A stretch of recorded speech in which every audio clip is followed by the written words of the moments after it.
1 साल बीत चुका था। ढोलकपुर वापस शांत था। गांव के लोग फिर से खुशी से जीने लगे थे।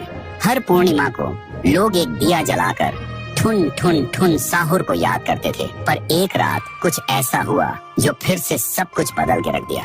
लाशें फिर से मिलने लगी। हर 2 दिन बाद किसी न किसी के घर के सामने एक कटी हुई लाश पड़ी होती। गांव फिर से कांप उठा।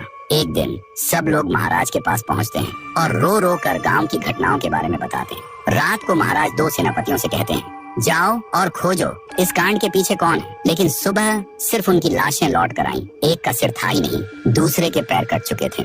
महाराज समझ गए कुछ तो लौट आया है, कुछ जो सिर्फ मौत का खेल खेल रहा है। और फिर कहते हैं, अब इस जंग का सामना मुझे ही करना होगा। उसी रात महाराज चुपके से गांव में आते हैं और एक पेड़ के पीछे खुद को छुपा लेते हैं। और ठीक रात के 2:30 बजे अचानक कहीं से धुआं छा जाता है और उस धुएं के अंदर से एक आवाज आती है।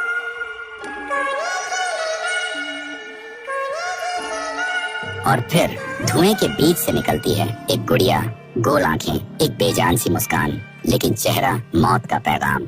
वो गुड़िया एक घर के गेट तक जाती है और बच्चों जैसा एक गाना गाने लगती है। उसके गाने की आवाज सुनकर एक आदमी बाहर आता है और अगले ही पल वो गुड़िया उसका सिर चबा जाती है। वो आदमी तड़प तड़प के वहीं जमीन पर गिर जाता है। महाराज सब कुछ देखते हैं। उनकी आंखें भर जाती हैं। उन्हें समझ आ जाता है इसके सामने जाना मतलब खुद का अंत लिखना है। अगली सुबह गांव के लोग इकट्ठा होते हैं। महाराज कहते हैं, ये पिछले भूत से भी ज्यादा डरावनी है।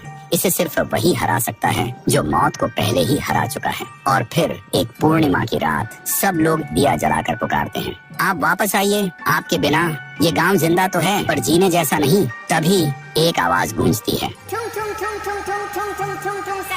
और उसी देह की आग से एक जलता हुआ पेड़ बनने लगता है और उसी पेड़ में से ठुन ठुन ठुन साहुर निकलता है। तभी फिर से वही धुआं छा जाता है और उसके साथ ही एक आवाज।